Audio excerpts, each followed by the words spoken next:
Alright, here we go. Giorgio by Moroder. And that thunder just kind of accentuates the mood of what you're attempting to do here. This is some hard crap right here, but I think you could do the simpler version of this melody that I'm going to show you. Maybe not the full thing. The full thing goes like this. There is the underlying bass note that goes in between all of the lead notes, and it's all one melody. Like, if you could just go anywhere you want to on the fretboard, it's possible to play this on guitar. And if I were better, I could actually play the actual melody on guitar all the way through. I'd have to change the key of one part because the guitar strings don't go that low, but you could do it. But it's the actual version is incredibly hard for me to play, even with that little key change, that little cheat. So I'm going to show you what that's actually like, and then I'm going to teach you the simplified version, which is just the lead notes on top, not that underlying bass note that cuts it. So here's what I'm talking about. On the A string, it starts out on A, and you jump from these high notes to an open A, like that. You know. So every time you hit a note, you're going to let go and then play the open string right below. If you want to try it like this, I'd highly recommend you practice just this A or the E, because it goes down to the E. I'll show you. So here's how it goes. I'm going to play it first and then I'll explain it.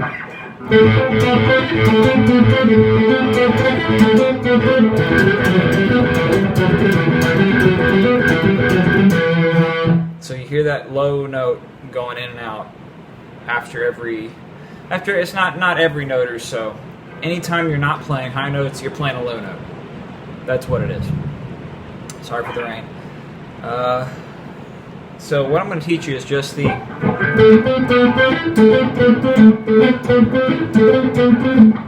when you get down here, it starts going.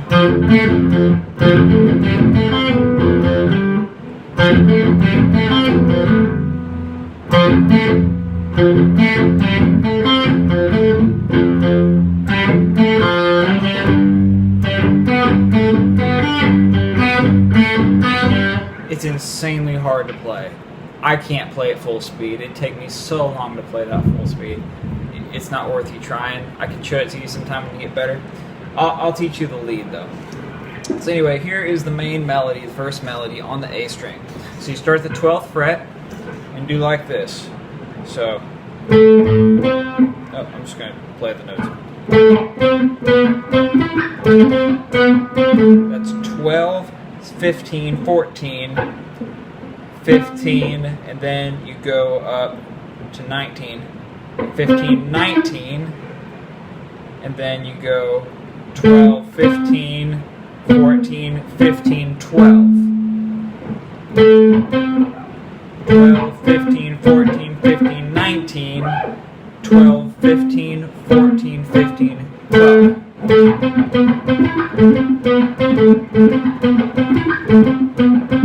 Same pattern on the E.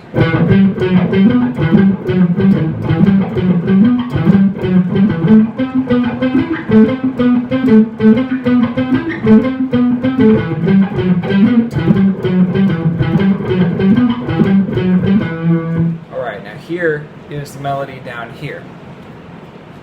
I actually haven't learned all of this. I'm going to show you to a certain part, and I'm probably going to have to make a new video because of memory anyway, but so here we go.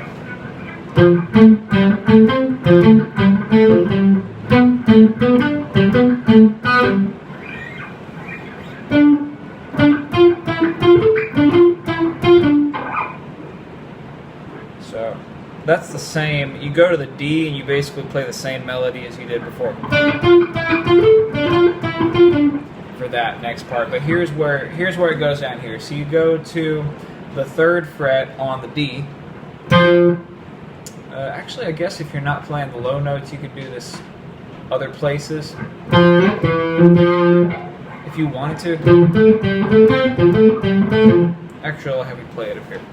Okay, so you're going to go to the let's see, that would be the 8th fret.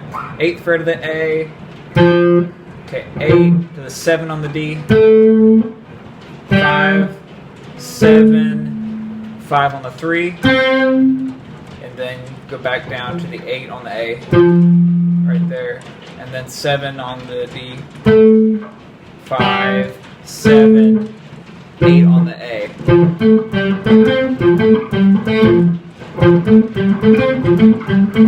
Okay, then you're just going to slide up 2 frets and play the same pattern. Same note relations, you know what I mean? Just slide that melody up. It's the same note relations. You're just starting right 2 frets up. And then, yeah, you got...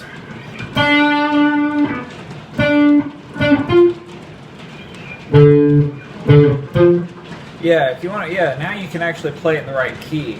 You just can't play the lowest D, because that would be one lower than that, and it just doesn't work. Then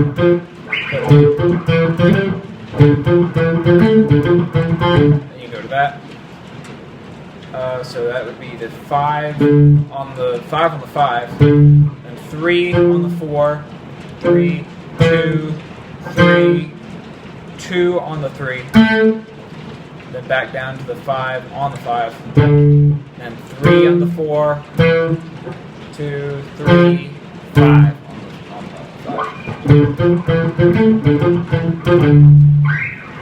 And I'll learn the rest and send that in a separate video. I'll see you in a little bit. Alright.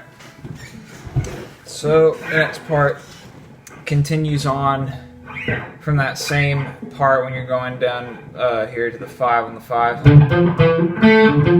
You take that same shape and you go up 2 frets.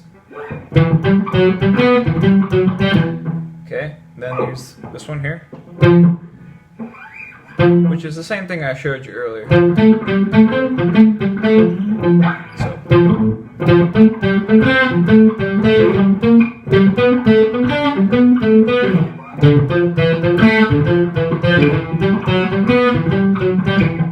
that's how it goes.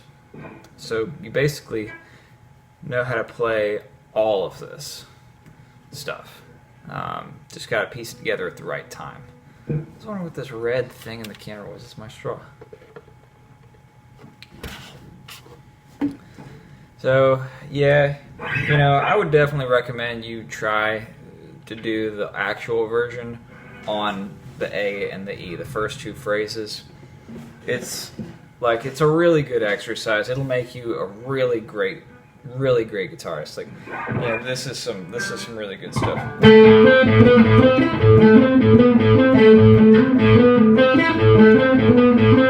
So I'm just picking constantly.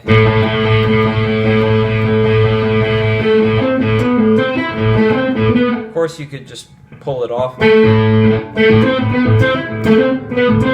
Doesn't sound as good. So yeah, try to get it to where it sounds like this.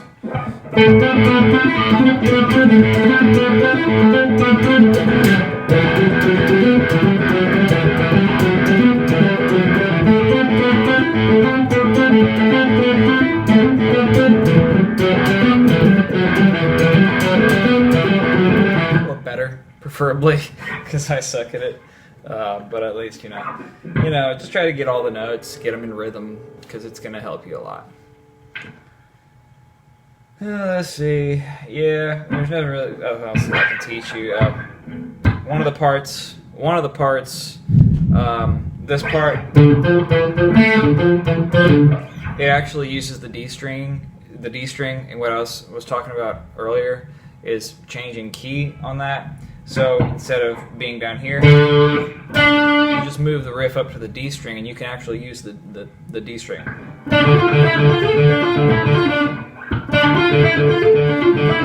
You can practice it there, like it's there. So so you can do that too. But the actual riff is down here. It's an octave down. So you have to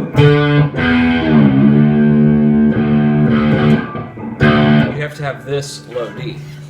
It involves detuning the E string, but then you don't have the open E to use for the E. So you would then have to change that. So it kind of just throws a monkey wrench into everything. I could never, or I would never want to get good enough to play this riff the actual way it's played. There's no reason I'd ever want to do that. It is insane. It's just stupid. And I am stupid, and I'll try some stupid stuff on guitar. It's just not worth it. It's not worth it at all. I'd love to see somebody try it. You know, it'd sound like this if you did the D riff here.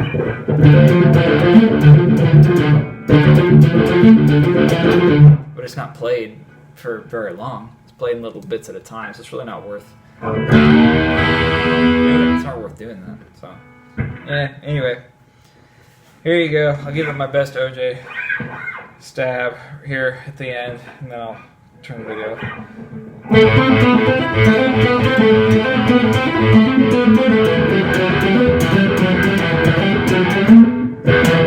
You gotta have the right fingering. You have to have the right finger. I didn't tell you that. I didn't tell you what fingers to use when you're doing that. Okay, so here's what fingers you actually have to use to do this. And you do have to use your pinky with this. It's like this. So, you know, you can see in the camera.